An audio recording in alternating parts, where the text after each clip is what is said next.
Hi, everybody. This is Erica from In the Company of Cards. If you're new, welcome. If you've been here before, welcome back. And today it is a Sunday conversation, but not on a Sunday, with a return, very popular guest. This is Theresa Reed, known as the Tarot Lady. Welcome back, Theresa. Thrilled to have you here. Theresa is Wisconsin-based, and she is both an amazing tarotist, but she's also an amazing astrologer. And of course, we all want to know, what's going on. So I invited her back to talk about that. Some of her books are, The Tarot Lady. Um, I'm sorry, you are the Tarot Lady online. That is how we know you. The Tarot Coloring Book, Tarot for Troubled Times, Tarot for Kids, Astrology for Real Life. Love that one so much. The Cards You're Dealt, How to Deal When Life Gets Real. Very cute. And you have a podcast, right? Still called Tarot Bites. You don't have that one anymore? Okay. Well, Nope, we stopped that. I've seen you do something. Oh, I know you have a course coming up. I Yep. think I saw that. So you can certainly tell us about that, but thrilled to have you and welcome back. I'm always grateful to have an opportunity to talk. I had such a great time last time. So I was so thrilled when you asked me to come back, Erica. Thank you so much. Oh, well, just really happy to have you. I had a big grin on my face the whole day after our last conversation because it just felt natural and fluid and easy, and I'm sure this one will too. So Teresa, what is going on? What is going on? Ooh. There's, first of all, this year, in some ways, believe it or not, there's been some astrological progress. It's just really hard to see it right now because we've had a lot of the outer planets changing signs.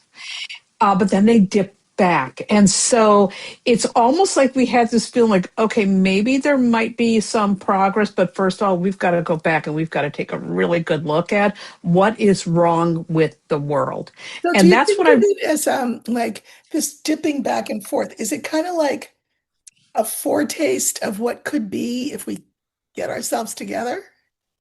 I think so. I mean, I think we are getting an idea of also things that need to be fixed. Right. Things that are really, like, for example, in this country, we have a lot of things that are really wrong with this country. We are always portrayed as the greatest country. No, actually, we're not. And I'm not saying that, by the way, before anybody comes at me with, like, I'm not being patriotic or whatever. It's not about anything with that. It's about really looking deeply at the roots of this country. And I suggest everybody reads A People's History of the United States by Howard Zinn. It is going to give you a very realistic and true story of how this country was founded. And we know that it was founded by people doing some very horrible things to the indigenous people that lived here. And we also know that this country was founded on slavery. All the big things that were built, including our food. I want people to think about this, including our food traditions. That all comes from slavery. And even though we abolished it, notice my air quotes here, we really still haven't abolished it. We can look at the prison industrial complex and we can go into a whole conversation about that. And so this is me, a really roundabout way of saying is that we are being forced to look at some very ugly things right now, some very ugly truths, truths that we thought we got past, that we got behind. And it's like, wait a minute. No, we haven't got behind that. It's never been healed. It's never been fixed. And we have to really start coming together and doing something about it. And the other thing, too, I mean, a lot of people talk about the Declaration of Independence. Well, when you think about the Declaration of Independence, who signed that? A bunch of wealthy white dudes, right? And now what do we have is we have these oligarchs who have, by the way, always been in charge, now really being out there and being pretty proud and being, I don't even know what the word is, unabashed about their hoarding all the power and all the wealth. And we have Pluto in Aquarius, which is all about power to the people. Last time Pluto was in Aquarius was the French and American Revolution. And we also have all these other outer planets dipping in and out that are saying, wait a minute, wait a minute, wait a minute. This really isn't a place where it is truly we the people. And we have to see all of this ugliness and all this sickness in order for us to heal. And so, do I think we're getting like a reality check? I mean, there's still a lot of people who don't want to deal with that anyways, and they think you're being political, but it's like, no, this is just truth. And we have to face this if we really want to heal not just our country, but the world at large.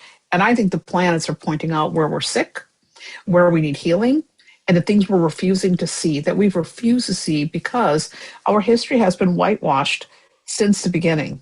I think it's really interesting. I look at my viewership, which is growing, and I'm delighted.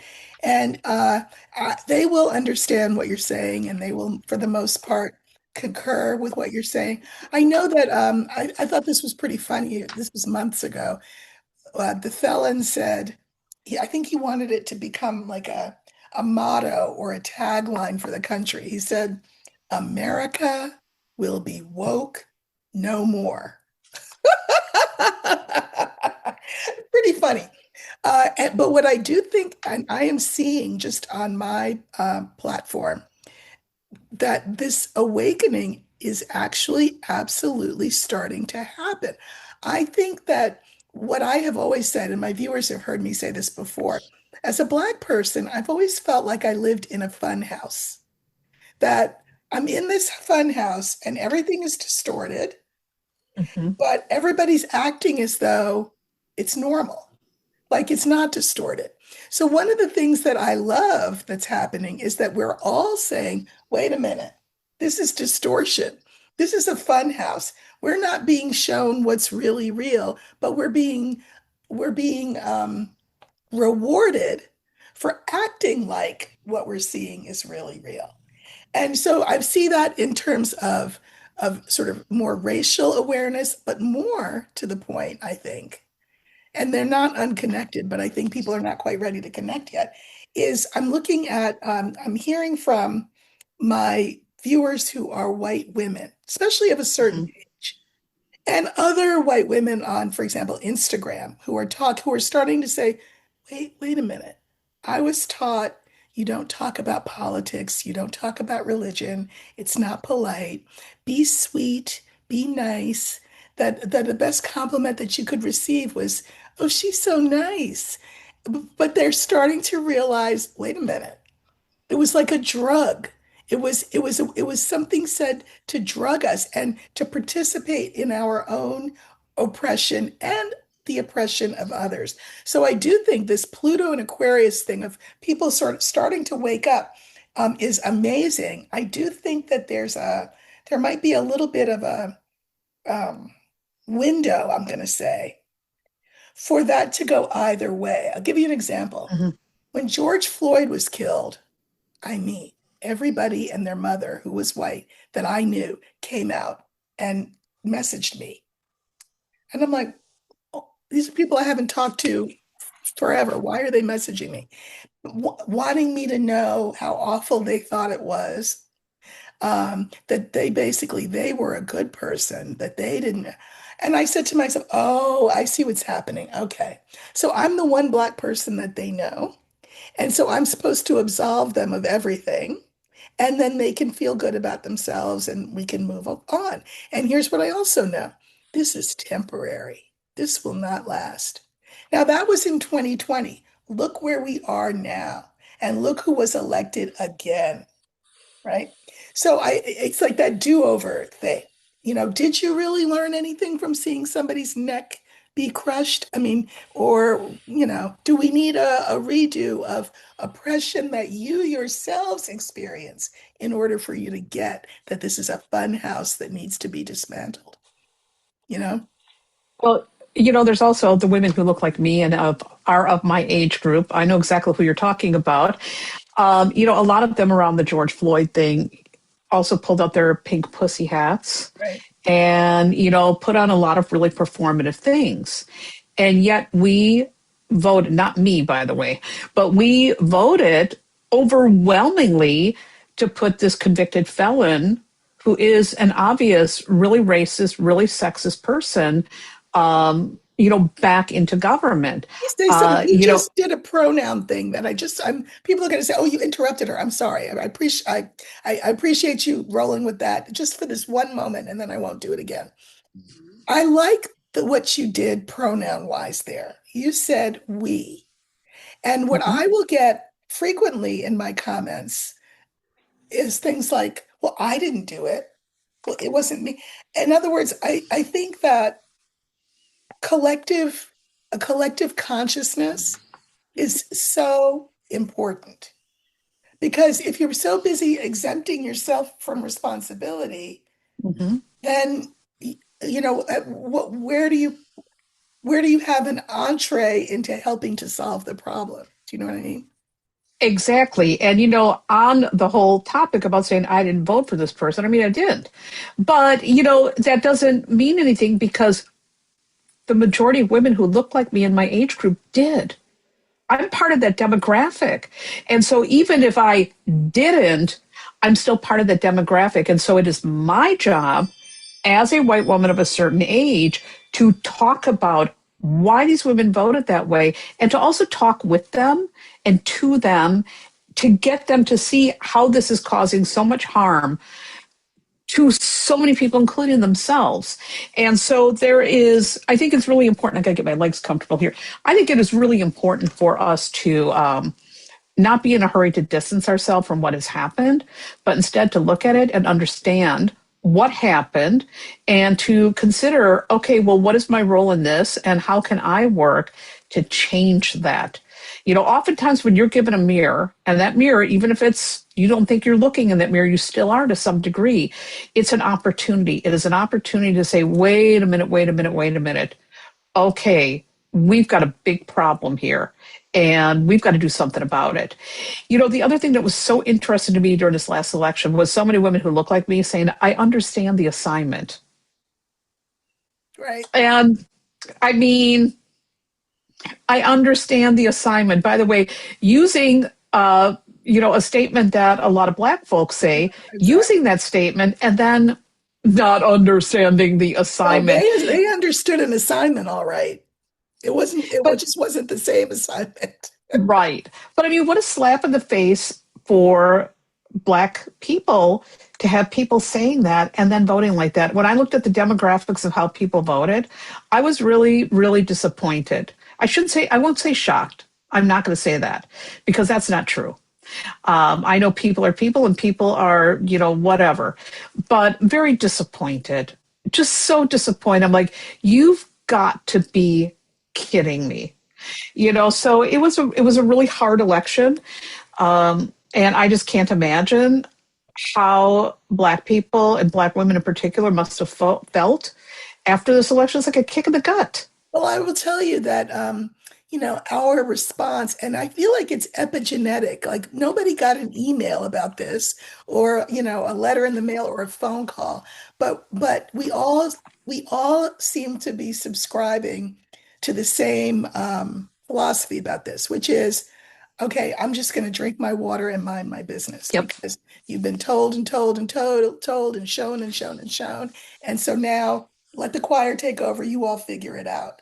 There's a lot of anger I know around this. Like, why aren't we out on the picket lines? Why? Because we Yep. know what will happen. Our bodies will be the ones that get taken away. I've seen it. I've seen of the few Yes. people who've been out there. I've seen they're the ones that get brutalized and thrown in a paddy wagon and taken off while their white sisters stand by and I don't know, maybe snap a picture of it, kind of thing. So Yes. I think that, but I will say this. I think that there is progress amongst white women, and I Yep. think that speaking of astrology and this window that I feel we have, one of the things that I will occasionally get asked is, and it amuses me, although it annoys me, when will this be over? And I'm like, and the example I always give is I think back to slavery, and I think people Mhm. got taken, they got put on a ship, and just before they closed the hatch, they probably looked behind them on the shore, hoping that their dad was coming to rescue them, right? They have this long trip, they get where they're going, and they probably look behind them again, sure that their dad was coming to rescue them. And then over generations, their mom didn't come, their dad didn't come, Mhm. their big brother didn't come, and they made a way out of no way. living in hope, right? That even if they even if they were slaves their whole lives, they saw a future when maybe their children or their grandchildren or Mhm. their grandchildren went. So I feel like there's a misunderstanding, and this is where I think astrology also can be helpful about the perception of what time is. You know, we may not see the country that we want to see in our lifetime. I'm going to go so far as to say I won't in my lifetime. I'll be 70 at my next birthday. I won't see it. But I hope that my children or my grandchildren will. Mhm. And it doesn't mean that I say, well, forget it. If I'm not going to see it, why would I? Let me just, let me just whatever. Because if I'm not going to see it, what's in it for me? And I think that this is something that white women of goodwill Mhm. need to sort of rethink. What do you mean, what's in it for you? It may not be anything in it for you, except that you were on the right side of things, that your relatives will speak your name with pride as opposed to Mhm. humiliation and embarrassment, and your children and your children's children will benefit. How is that not good enough for you?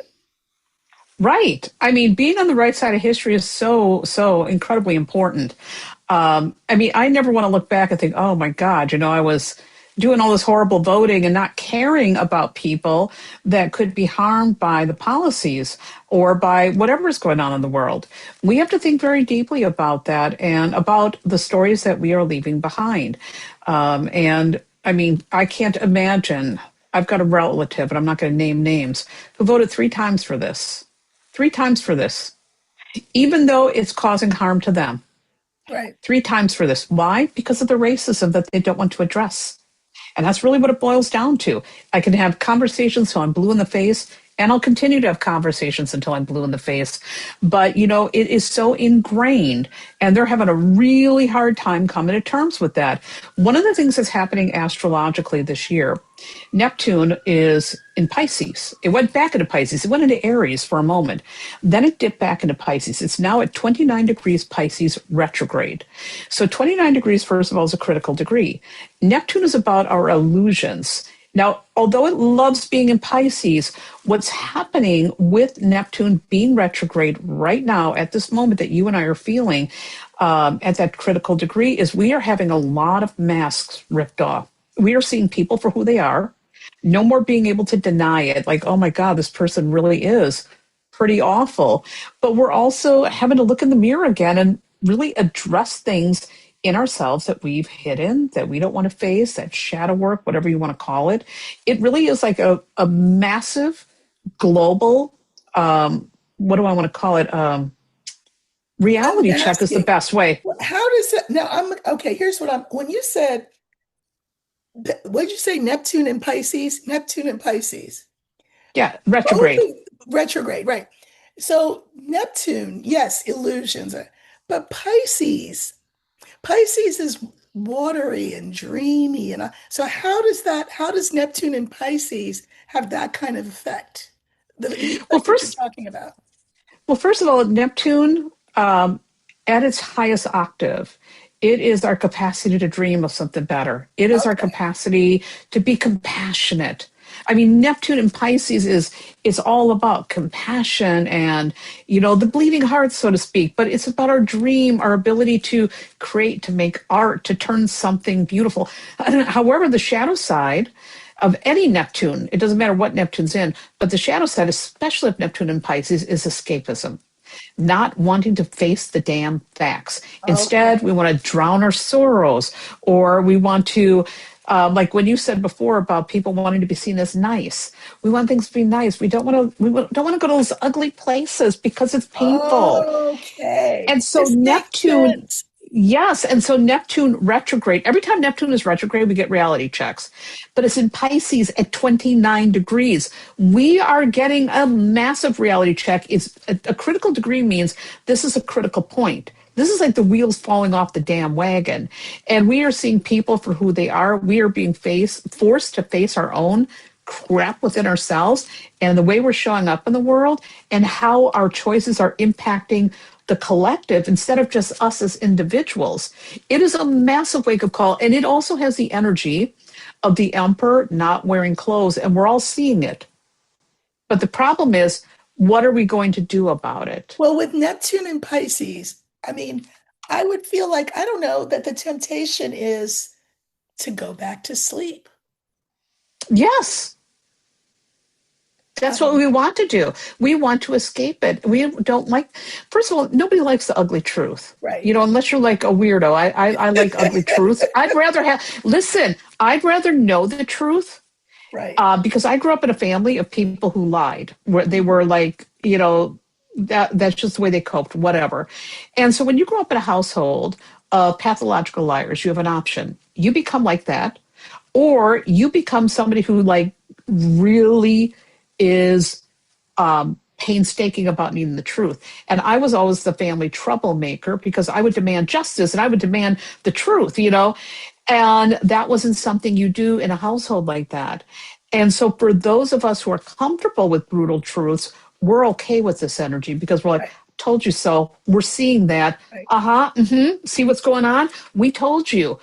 But for a lot of people, this is some uncomfortable business. Whether you're looking at what's happening on the global thing and waking up and saying, "Holy shit!" Oh, excuse me, I don't know if I can Right. swear, Right. but That's fine. holy cats, like the world isn't post-racial, or oh my God, women are going to lose their reproductive rights. I mean, it's very painful and it's so hard for some people to So see. this discombobulation, which I would think Pisces, Neptune and Pisces would create, it makes me think of any kind of growth. In other words, when you're status quo, you're just living your life, everything's fine, and you wish it could stay like that forever. Nothing, of course, stays the same, right? And then you start to feel some discomfort. And then Mhm. that discomfort grows. You do have options. You can stay in that place, but Mhm. what will happen is that that place gets so uncomfortable, you have to evolve. You have to move. And so Yes. that seems to me a part of sort of the Pluto and Aquarius thing is that the Yeah. discomfort of seeing things and not being able to unsee them will become so demanding, that voice will Mm. become so demanding that change will just have to happen, both externally and also internally. Does that make sense? It totally makes sense. And the thing that we have to remember is Neptune will be direct pretty soon. Saturn's about to be direct also in Pisces. Saturn and Pisces, our boundaries have been getting stepped on. Don't even get me started on that. But I mean, we have these two planets are going to be stationing direct really soon. And then they're going into Aries. And so Oh, I think, yes, we've been getting a reality check. We've been dealing with a lot of boundary issues. There's been a lot of things coming up that's made some people, again, have to face a brutal truth. Other people try to stick their head in the sand. But once they go into Aries, we are going to have the opportunity then to build the new dream because Neptune in Aries, okay, it's time for new dreams. It's time for a new narrative. It is time for something different because this shit ain't working. and And Aries is active, right? I mean, Aries goes yes, from your head to your hands to the action yes. step. And Okay. Saturn in Aries is coming along and saying, we need to build new structures. Yeah. These aren't working. Yeah. These are not working. So I think 2026, we're getting again a lot of reality checks, a lot of discomfort, a lot of things being put into our face, so to speak. And next year is going to be like, well, now what are we going to do with this? What are we Right. going to do with it? And Pluto in Aquarius is going to be in Aquarius for a long time. It is power to the people. And also, sometimes Saturn and Neptune in Aries are associated with war. Now, does that mean we're all going to be going to war or having like some kind of a civil war? We might, but it's not going to ever look the same as what it looked like before. We're seeing a lot of like culture wars, Mhm. which has always been around. We're seeing a lot of things on social media, people squabbling. So I think there's going to be a lot of new energy and new leaders, which we need. And the culture war, this is my prediction. I think the culture war, the people that are shoving all this really awful stuff down our throat, I think they're going to get a turnaround next year. I don't think it's going to last. Mhm. Mm-mm. Mhm. I just don't see it. Not with this Pluto and Aquarius, not with Saturn and Neptune going into Aries. Right. I think we've got some new things. There's going to be a reset. I mean, even when you look at things like what happened to Target, Mm-hmm. Mm-hmm. stupid Target. What were Stupid. you thinking, Target? They got rid of DEI. In a world that is becoming blacker and browner and more female centered, you decide to get rid of DEI? Are you insane? Are you not reading the damn room? Well, And so listen, now, to the degree to which they've not read the room is kind of amusing because uh, we pulled all our dollars out and then they instituted a new policy for their employees, which is that within a certain number of minutes of a customer walking in, they have to be approached by a worker, grinned at like, I don't know, a Cheshire cat, and chatted up. And I mean, do they really think that that's going to bring Black people back in the store? Because it's not. And it's so to me, that's very sort of Neptune in what? yep, In in Neptune Pisces. in Pisces, like let's make it look good because we don't really want to deal with the thing that it really is. So we're going to Yep. just smile and be really welcoming. And if you're not sufficiently welcoming, you will be docked or you will be fired. And what's going to happen is they're going to see that that doesn't work. They're going to have to, I mean, it will be a reality check for them.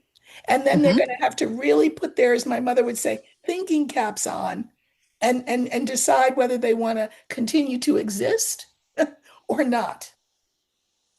They could end up going the way of Kmart. They could. It could happen. I mean, Target was a beloved brand, and they ruined their brand in this with this administration. And I mean, I haven't shopped at Target since that. I'm like, okay, well, if you're not welcoming everybody, then why should I shop here? I'm not going here. Also, by the way, can I just say this? Anytime someone follows me around in the store, all smiling and that, I always think, you think I'm about to shoplift. Yeah. Right. Oh, yeah, definitely.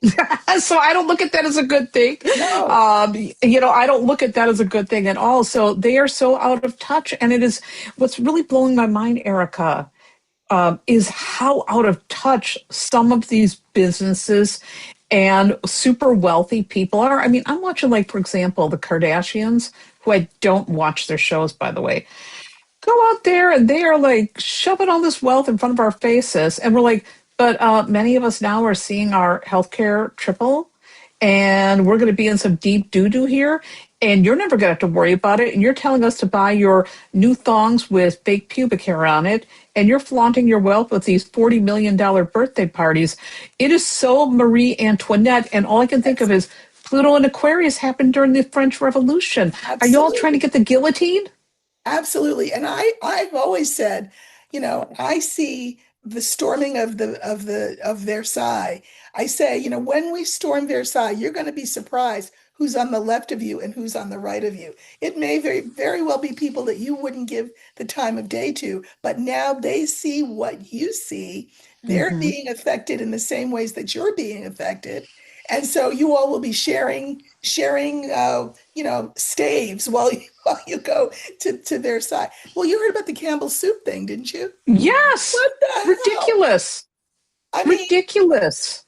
first of all, as there's a great person I love her. She's on Instagram called Christina Talks Tea. Have you seen her? Yes. She's so She's great. Well, awesome. she did a thing on Campbell soup because she said Campbell soup, poor people food. If she said if my mother came home with Campbell soup, I would think she won a bingo or something because that was a treat. But you know Yep. what? It's poor people food, okay.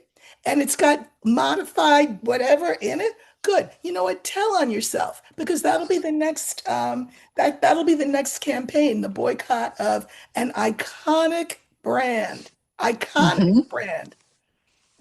Yeah. They will, what goes up comes down. Pluto and Aquarius. They will find themselves in the Yep. dust as well. They're going to. And let me tell you something. People always say that, a lot of these wealthy people have astrologers. I don't think they do because let me tell you, if I was somebody who was paying attention to astrology, let's say I'm a billionaire. Let's pretend. I'd be a great billionaire, by the way. But if I was, I'd be looking at, first of all, the writing on the wall. But if I looked at astrology and saw Pluto and Aquarius, I would be doing what Mackenzie Scott is doing. I Yes. would be giving away money. I would be solving poverty. I would be influencing the government to say, give everybody their damn health care. I would be a hero. I would look at this as my opportunity instead of hoarding that money to be a true philanthropist. That Pluto and Aquarius and all this Neptune stuff, listen, if you're a billionaire, you have an opportunity to be a hero or a shero. Why would Because you? I mean, Because did you hear Billie Eilish when she was in front of all of these rich people? yes, She said, "Here's the thing: you're a billionaire. Why are you a billionaire?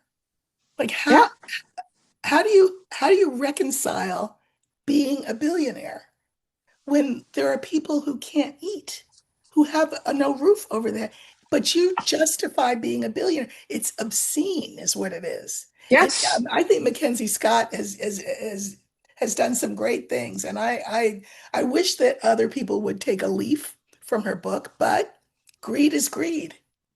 Greed is greed. And you know what's really sad is when you see some of these people who have this immense, immense wealth be so out of touch, so incredibly out of touch, and so entitled. It's really, really sad, Mhm. outrageous, maddening. I mean, I can't imagine. I can't imagine being like that. I can't. I mean, I remember my roots. I come from a lot of poverty. I've had times in my adult life also where I've had really bad poverty. So I know how important it is to have something like a roof over your head and healthcare and all of that. I'd never forget that. And if I had the good fortune, which by the way, a lot of billionaires do not have good fortune except the good fortune of inheriting wealth and exploiting people. Let's be real. But let's pretend I had somehow won the lottery or whatever, because that's the only way I'm going to become a billionaire in this lifetime. I would just, I would remember those roots. And there's no way I would want to keep that all for myself. I can't imagine being a trillionaire and thinking somehow you won at life.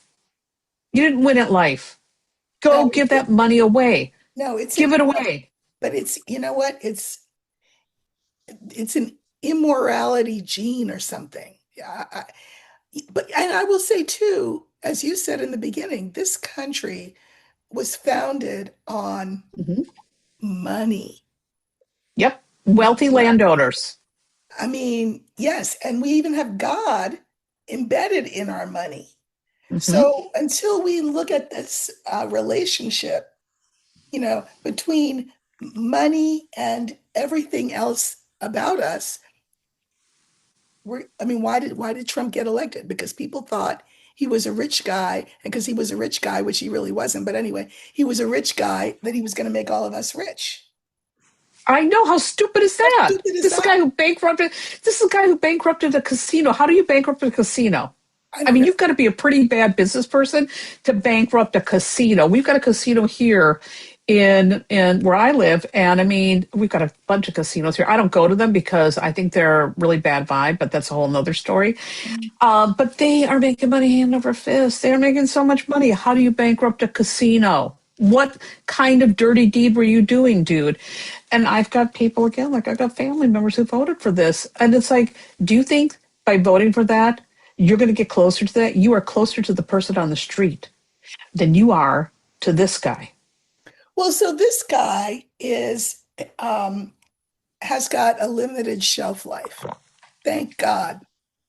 Uh, but waiting in the wings, of course, is Peter Thiel with his puppet strings on Vance.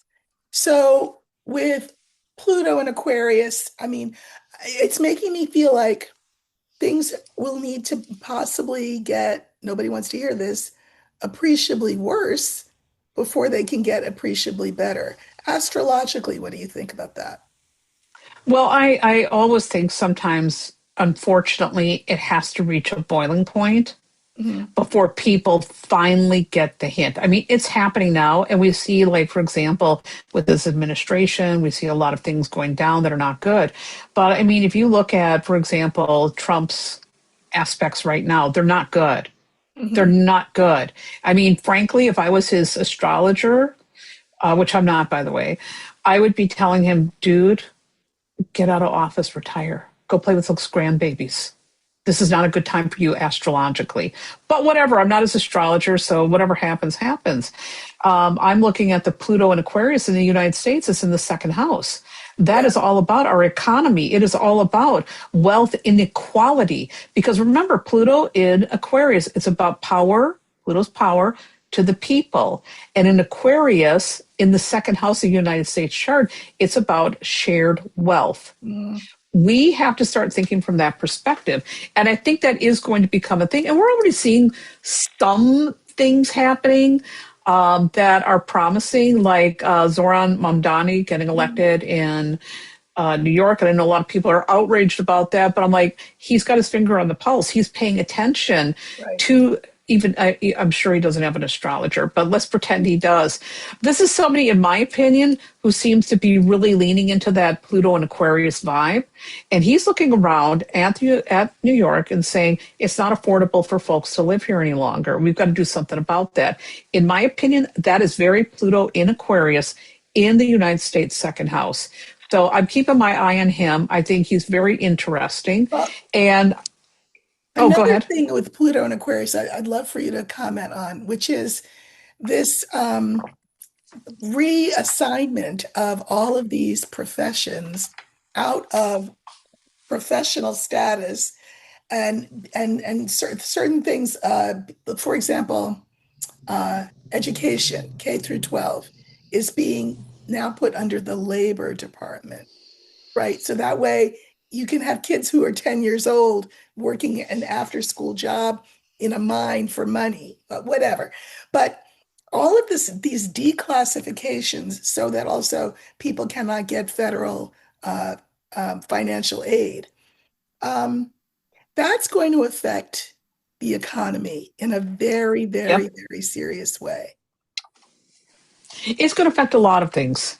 I mean, first of all, when we look at the things that they are, well, first of all, let me say this: they're going to get sued. That's not going to wash in the Yeah, long run. In the yeah, long run, what this woman who is not equipped to be in the Department of Education is doing is not going to work. And I want to put a little pin on that because I'm going to come back to that. yeah, because I saw that in And my cards as well, that there would be yep. suits all over the place. Yeah, Yeah, there's going to be lawsuits. So I think in the long run that is not going to wash. But the professions that they are picking on and saying that these are no longer professional and they're not going to be able to get these, loans and yada yada yada. These are roles that are traditionally held by women right. and also by Black women, brown women. And these are also, and I heard someone saying this online and it made so much sense on TikTok, and I don't remember who, so I can't credit them.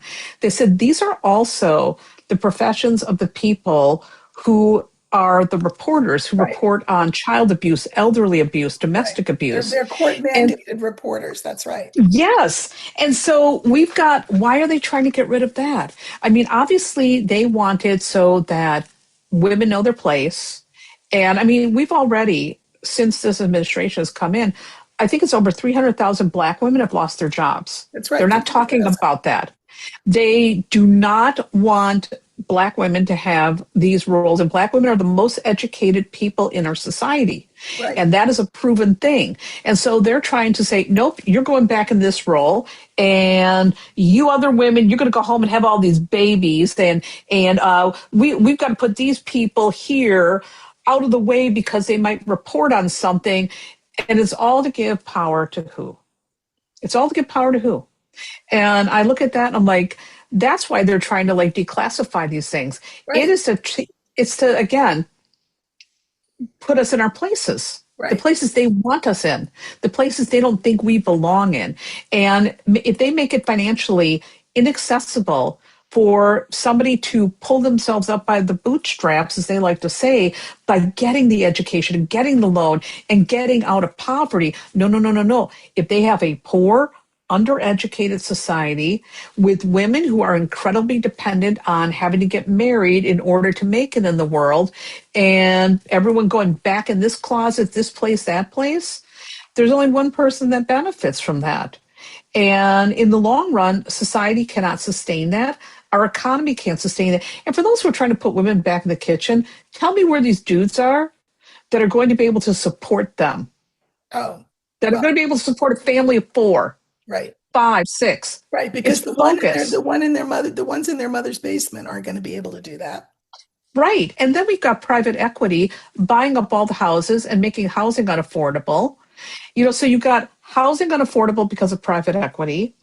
You are now making all of these jobs unattainable for folks who could use them to, again, get into a better position in life, but also you're removing the reporters. You're telling women to go back to the kitchen. I mean, when I look at all these things that they're trying to do, I'm like, you guys are so on the wrong side of history. This is all going to backfire. And one thing that I want to say, this is where I come back to Linda McMahon.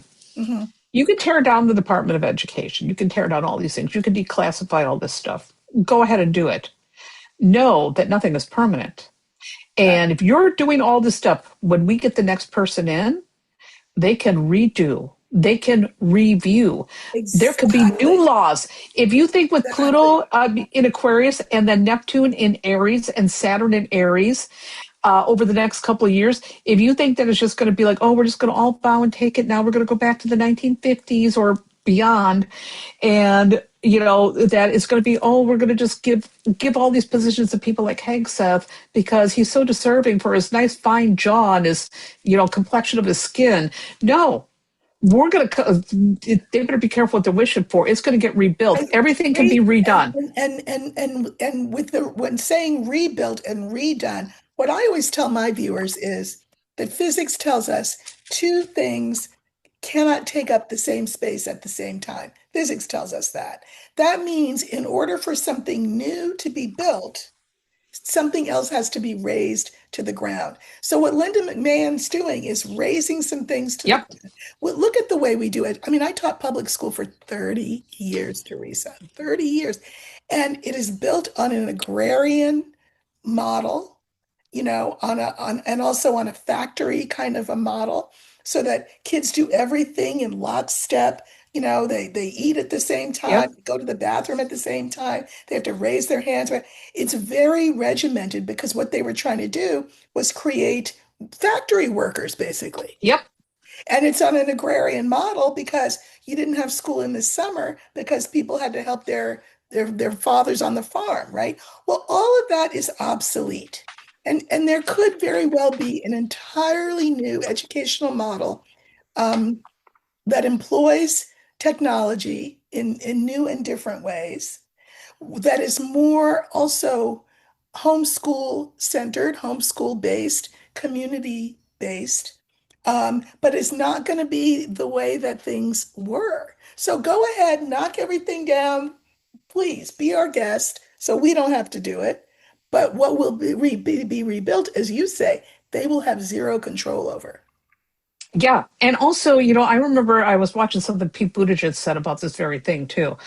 And he's a really bright guy. And he also said that some of the systems that are being torn down, yes, it's awful, but some of them weren't that great to begin with. And I'm just paraphrasing. So, Right. y'all, I'm not quoting him perfectly, but he said that. I'm like, he's got a point. It's true. He's got a point. And it's the same thing like with Roe v. Wade being overturned. More women are choosing to terminate pregnancies than ever before, and they're doing it. So we always find a way.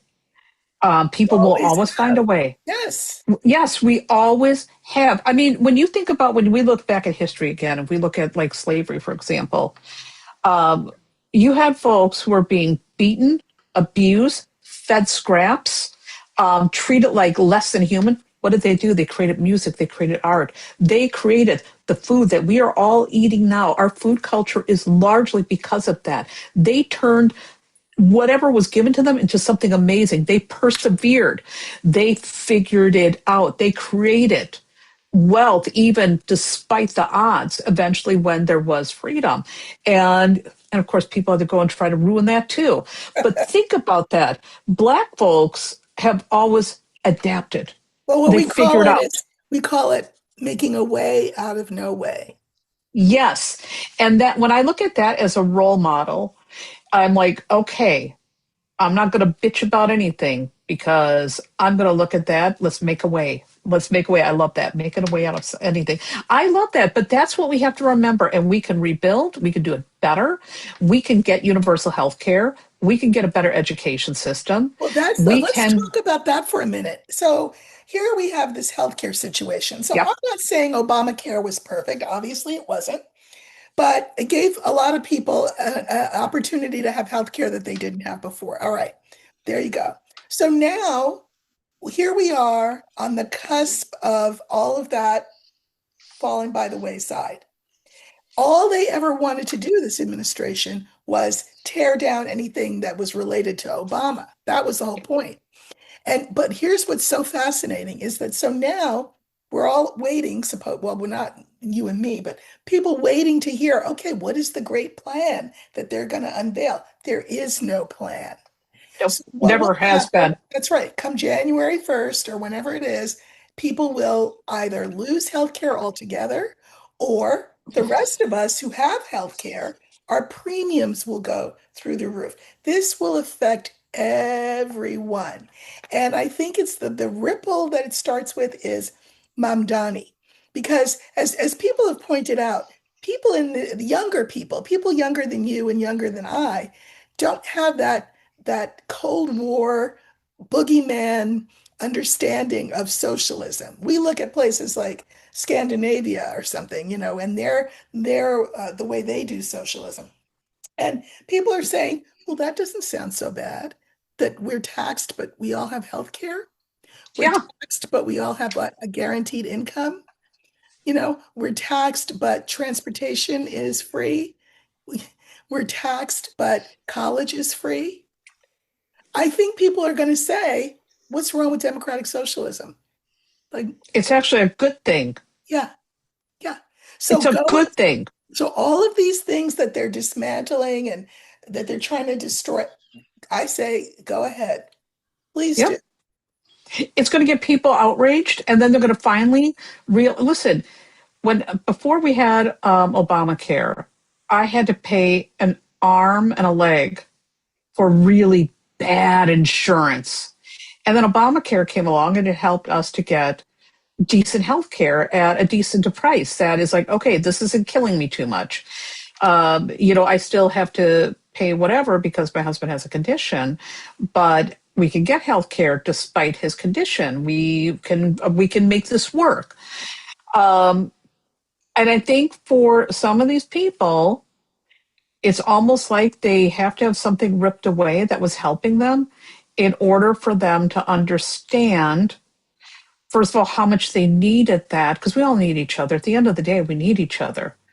But also to understand how bad that vote was. That vote was very bad. You were not, I mean, I can't believe, like, again, going back to my relative, not even thinking, it's like, do you know how this is going to screw you? They don't want to hear it. And I'm like, do you know how this is going to screw me? They don't want to hear it. They don't care. They don't care. Now, I saw somebody on one of these TikTok things. I'm not addicted to TikTok before y'all judge me. And they said that the reason why we don't have universal health care, because we almost did get it after the World War II, is because of racism. Yes, That yes, was a big, big reason why we didn't get that. And in these countries that have it, universal health care and stuff. My sister lives in Canada. She's got, universal health care there. She also had a year's paid maternity leave when she had her children. They have better things and a better quality of life because of that. But we hear all the rumors here that, oh, you have to wait forever to see a doctor. In some cases, yes. But if you've got a problem, you go in and you come out of there without a hospital bill. She could give birth and she didn't come out with a giant hospital bill. Here, yeah, you give birth, you're walking out with a $30,000 bill, yeah, even with insurance. yep, So, if they tear it all down, and if people get it ripped away from them, maybe that is going to be that Neptune Pisces wake up yeah, call that holy cats, I don't have insurance now. And ACA was Obamacare? What? yeah, And maybe that's going to be what wakes them up. And right now, it was really interesting watching this last election too with Mamdani and all this blue wave. And in Tennessee right now, there is a very tight race that's happening. It's going to be wrapping up on December 2nd. And they've got a MAGA guy and they've got this woman running against them, and he had a huge lead, and that lead has shrunk.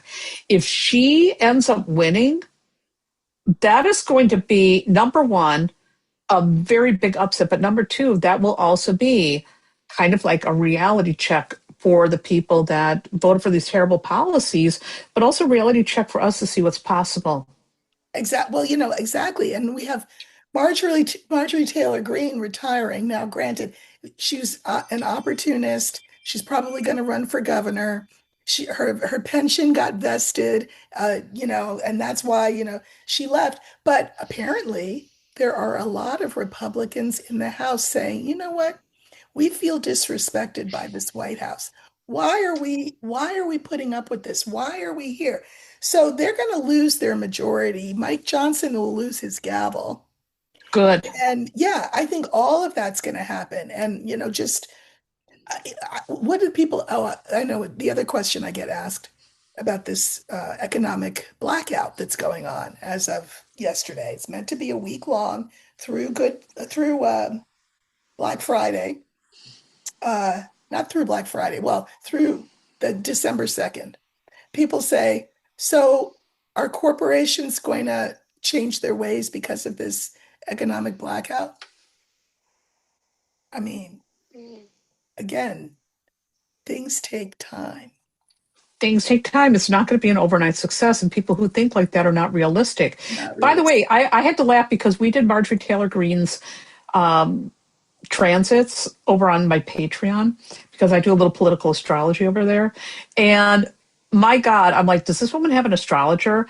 The planets were favoring her to do what she did. She had Mhm. Jupiter sitting on top of her natal Mars. There was a grand trine in water signs. Her natal Jupiter was involved. It was getting hit by Venus in a favorable angle. I mean, the planets were like, hey, woman, this is the time to do it.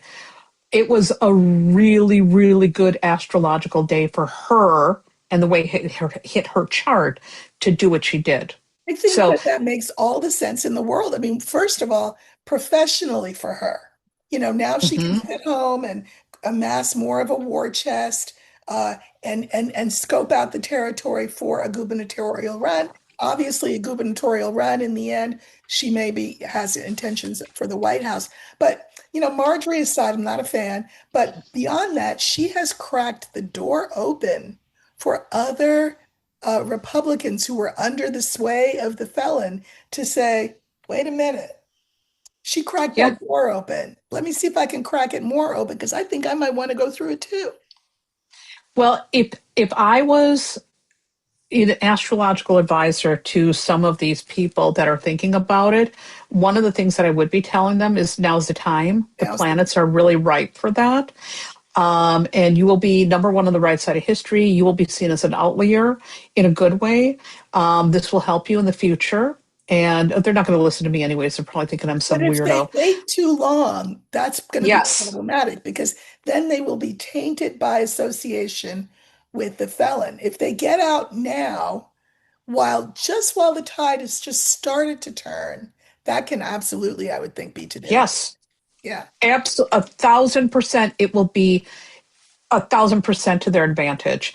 And I would say that that would be the smart thing to do, not just even from an astrological thing, but you got to read the room. And Marjorie Taylor Greene, whether you like her or not, which I'm not a fan either, she's reading the room Yeah. and she's not a dumb lady. She is seeing that, okay, trends are turning. And I think that what she did was really, really smart for her self preservation. Yeah. I don't know how far she'll continue to go with her career. She'll at least be a commentator, which is a perfect job for a Gemini.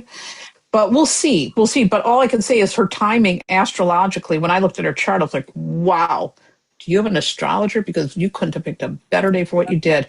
But even if it wasn't astrology, she is reading, she's reading the Reading the room. room. Yeah. Now, let me ask you this to slightly change the subject, I guess, but not totally.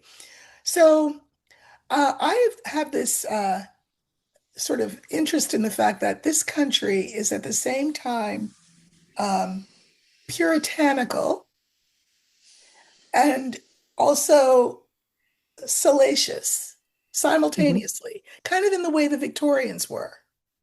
right? Hmm. Like they put skirts on pianos because pianos had legs. Ooh, you don't want to see a piano's leg. I mean, so weird.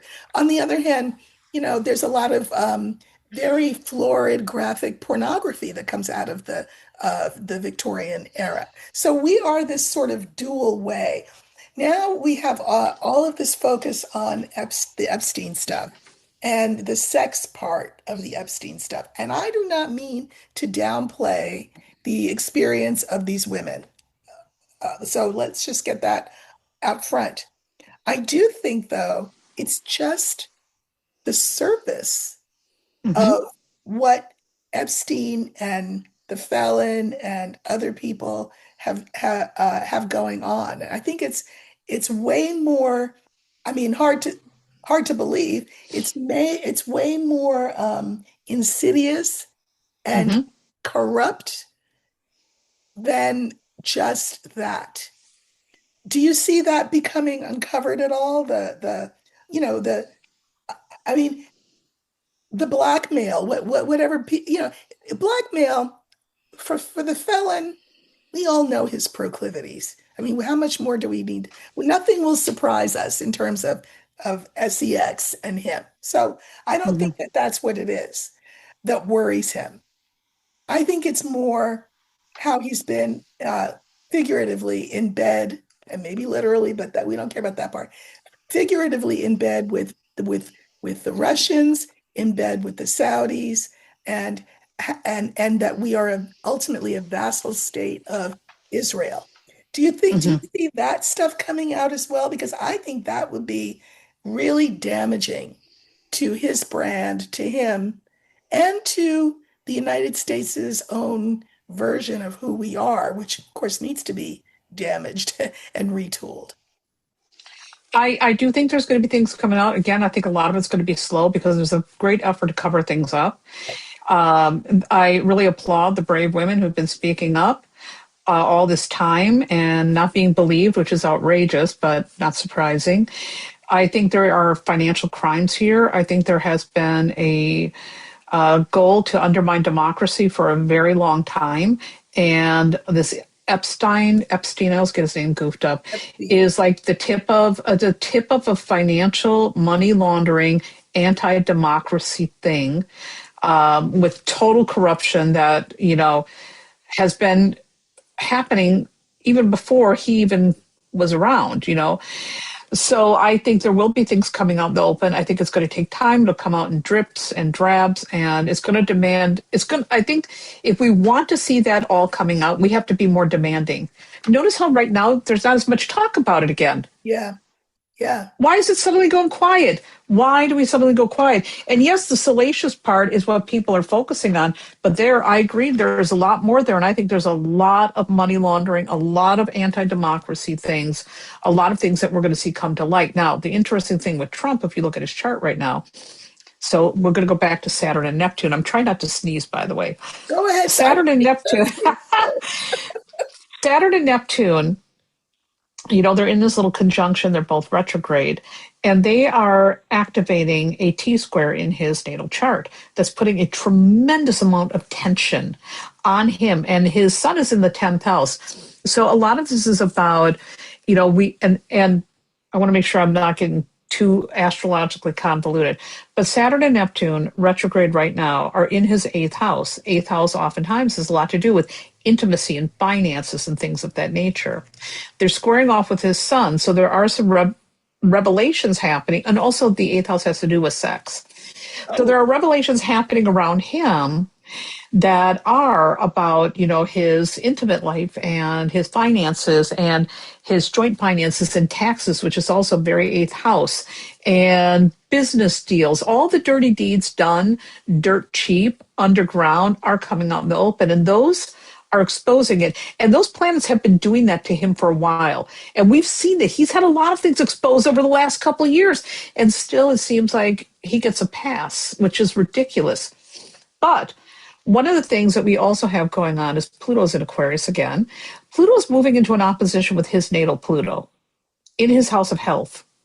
And what that can do, 12th house has a lot to do with our secrets.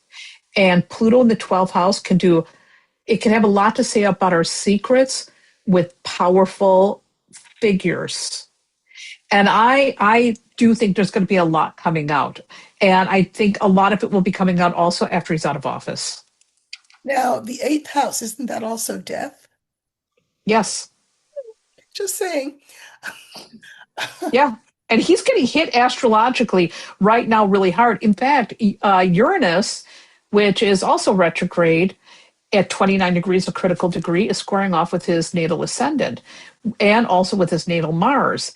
And Mars is in the 12th house. And so that is also about secret enemies emerging and also about a job change. Huh. Well, I guess stay tuned, right? I think we're in for a wild ride, and it's going to be wild for a minute. But I also see again the potential to build something better. And I think if I Just was tell my running for, viewers, don't tell my viewers for a minute because they're going to leap on that and say, oh, it's only a minute. It's no, a minute. It's an expression. This is going to be for a yes, while, you all.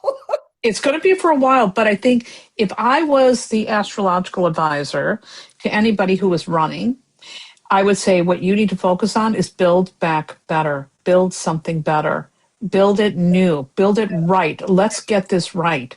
Right. That is what I'd be focusing on. And I'm looking at some of the people who are running right now, even though they're not necessarily running. But Gavin Newsom, whether you like him or not, I know a lot of people hate him. I'm like, this dude's doing it right. Does this guy have an astrologer? Does this guy have a freaking astrologer? And what's interesting also is both him and Mamdani are Libras. Hmm. And remember, Pluto is going to be making some very positive aspects to these Libras and Geminis. Marjorie Taylor Greene is a Gemini. And so I don't know, we might be seeing some interesting stuff. Many years ago, I said, Newsom could be president. And I had a lot of people yelling at me about it. They said he's a terrible governor. I'm like, I don't know. I'm feeling it. I'm feeling something. And 2028 election night for him, we're looking at that over on Patreon. Jupiter and Venus are conjunct. Um, and if I remember correctly, they're conjunct. Now, of course, I've got to look at his darn chart. Let me pull it up real quick. They're very flattering for him. They're in his 10th house. That's what it is. So they're in his 10th house on election night. And what would election night be? Let me just get that date. Let's see if I got it. Election night is 20. Okay. Uh, they're really flattering him. They're on his sun in the first house. Wow. Well, I know And he those are the had benefics. a recent conversation, a long one apparently, with Kamala. And my hope is that he would make her a Supreme Court justice or um, attorney general. She's a Libra too. You're reading my mind. You're Mm. reading my mind. It's very possible that we could see these Libras stepping into power. And by the way, her aspects were actually pretty good the night of election, and her solar return was good. So I don't know about that election. I don't know how you all feel about that, but I looked at that election that happened. I'm like, why does this not make Yeah, sense? but you know what, though? I think we have to be so careful with people when we talk about this. And I'll tell you why. I believe it was absolutely interfered with. No question about it that it was interfered with. But it's also true what you said more than once in this particular show. There were people who said, yeah, I'm going to vote one way. And they went in there and they voted a whole nother way. You bet they did. You So bet they they did. aided and abetted the crime of, whoever was criming to steal the election. They assisted that effort. It was, what's really weird to me is how many people came out of the closet then. They took their hood off, so to speak, Yeah. and were actually really proud about it. That I saw a lot of that happening on social media. And there were some people that I know and that I was friends with online for a while. And Oh, I was like, you got to go. You got well, to go. okay. You and I are part of this larger magical community, I'll call it for lack of a better word. I was, I come late to this community. I've only been doing this kind of work for about maybe 15 years or so, which, there are people who've been in it obviously for a lifetime. But I was pretty naive. I thought, oh, everybody's so nice and love and light. That's not true. And a lot of people I suspect who do this work it's a cover for Hmm. uh, sort of euphemistically speaking, clan activity. Hmm. I mean, Well, uh, I've been part of the community for a very long time, but I'm a lone wolf. yeah, I mean, like if you go into like a Facebook tarot group, you'll never see me there. right, I tend to stick to myself. I keep to myself because, one of the things that unfortunately, and this is me having a very busy 11th house, is over the years I've had some real disappointments. yeah. And so one of the things that I've always just done is pretty much stick to myself. I'm very It's friendly. I smart, run with the pack yeah, I run with the pack from time to time. But in order for me to be able to not be disappointed, I right? found it's better to not get in too deep I agree. because when you find out that, oh my God, suddenly you see that somebody you thought was pretty cool is not nice, or they have terrible politics, or they're a frenemy. And I get really sick of frenemies, by the way. I don't like that. I'd Right. rather have you be in my face and say, I really don't like you. I don't jam with you. I don't really want to be your friend, instead of fake it with me. And so that for me in the spiritual community um, has been something that's been challenging. But I've learned it's like, you know what? I'm going to just, I'll be friendly. I'm going to be kind. I'll be respectful. I'll always support people.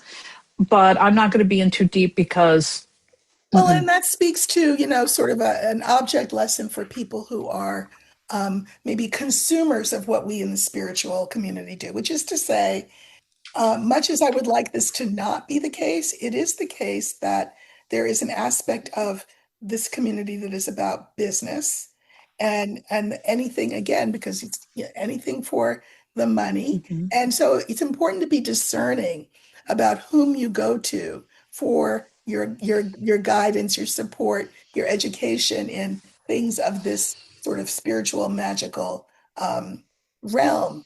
So do your due diligence.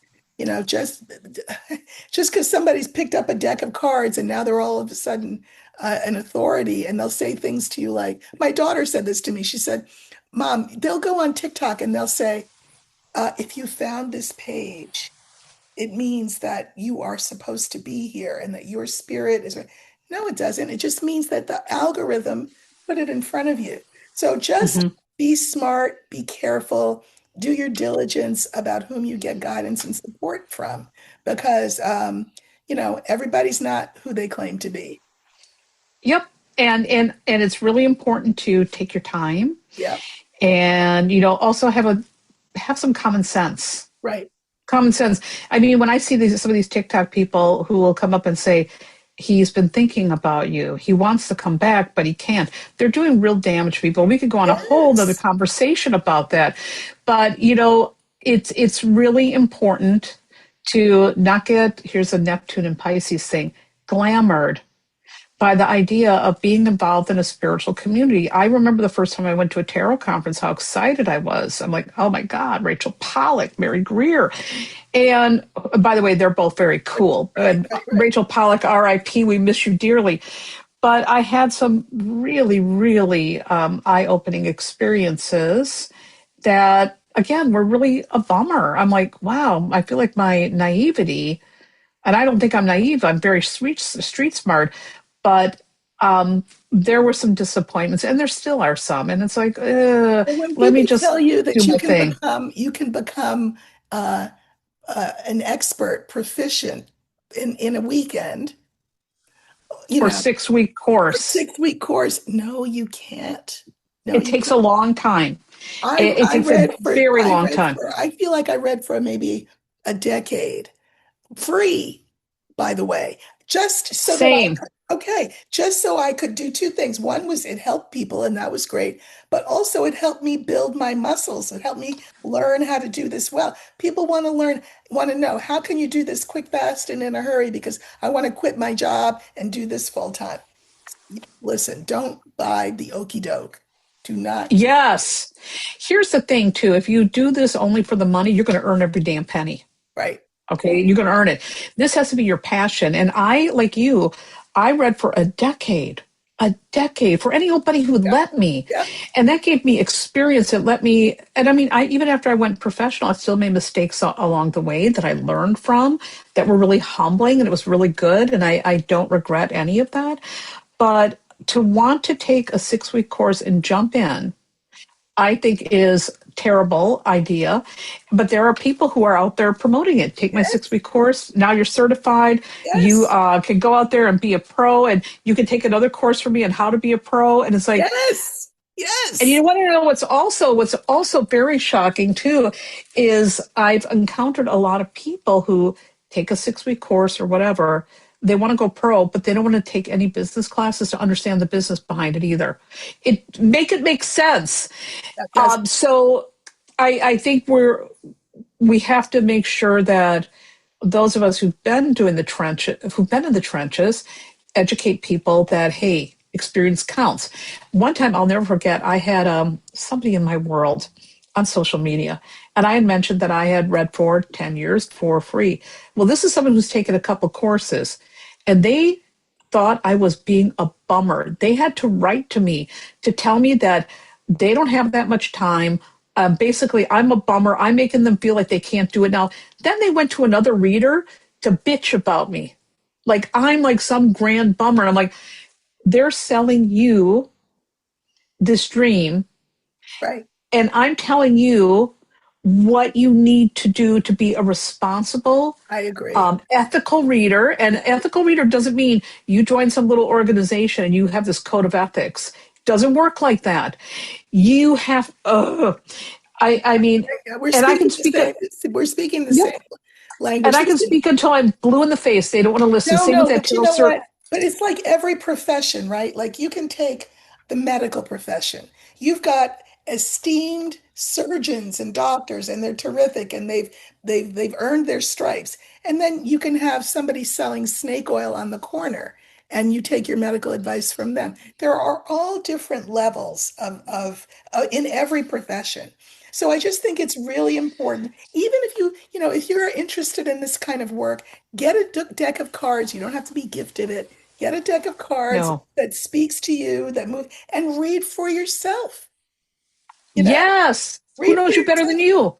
I mean, don't you have a book? Isn't there a book that you uh uh I mean, Oh, any of your books, I feel like, would be helpful to people who just want to read for yourself. That's why I do what I do on YouTube with yes. Lenormand. I want people to see how the cards work. And what's so sweet is I'll have people who say, I got a deck of cards. And so when you're getting ready to talk about something, I pull for myself. And you say, Yes. sometimes I get the same cards, but sometimes I get different cards, but they say the same thing. I said, oh my God, Eureka. To me, that's the point. I mean, the point is we have as our birthright, by virtue of being souls in bodies, we have a direct pipeline to spirit. We are spirit, Yes. right? So when people tell you, cross my palm with silver, take this 6 week course, and I'll give you a certificate and put you in a registry, think twice. I'm just saying. Well, I was part of the yoga community for a long time. And let me tell you, I've got some stories about the yoga community. And the yoga community had this yoga alliance. It was supposed to look out for blah, blah, blah.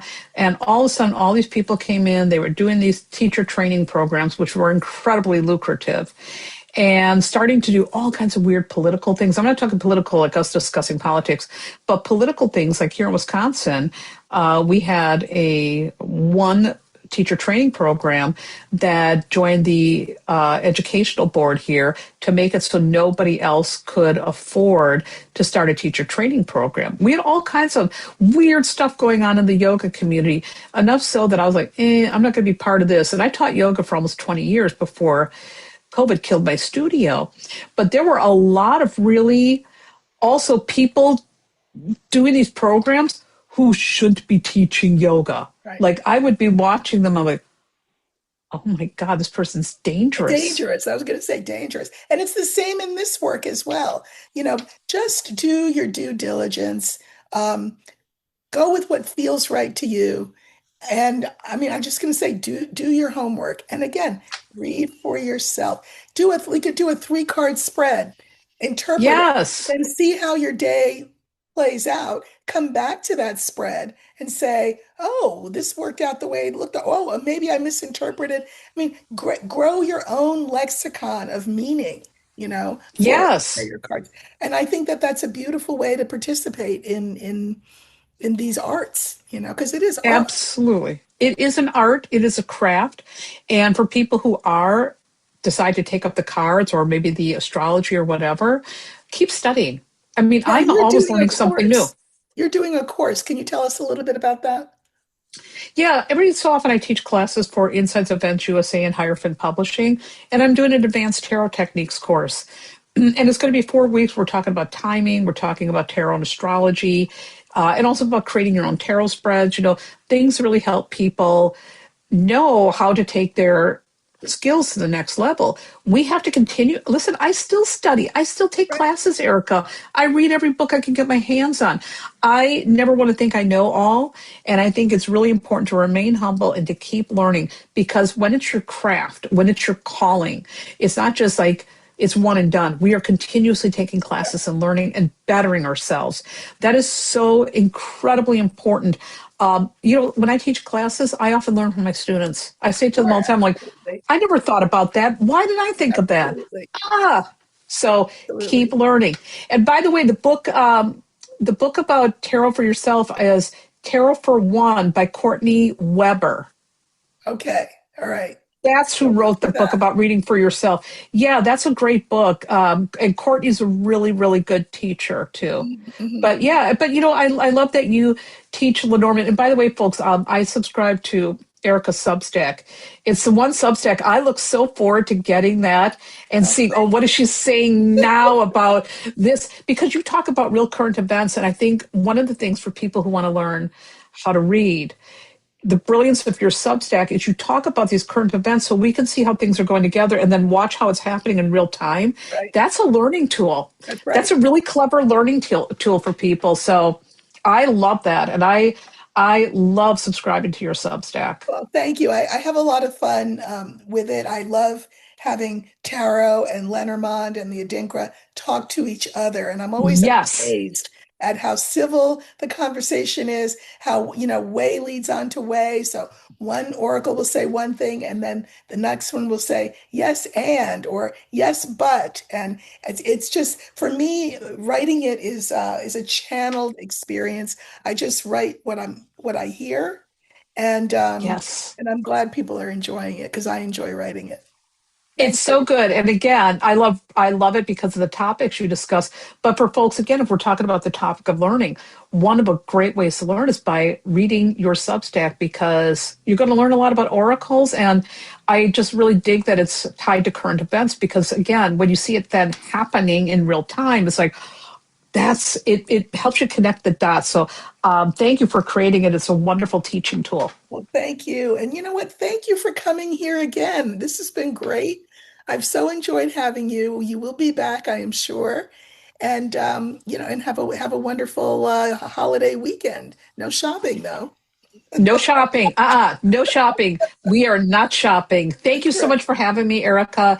It is my pleasure, and I will come back anytime. Absolutely. We'd love to have you. So you all have a wonderful weekend. You'll see me again probably uh, I don't know, sometime soon. But anyway, have a great restful weekend and I'll see everybody soon. Take care.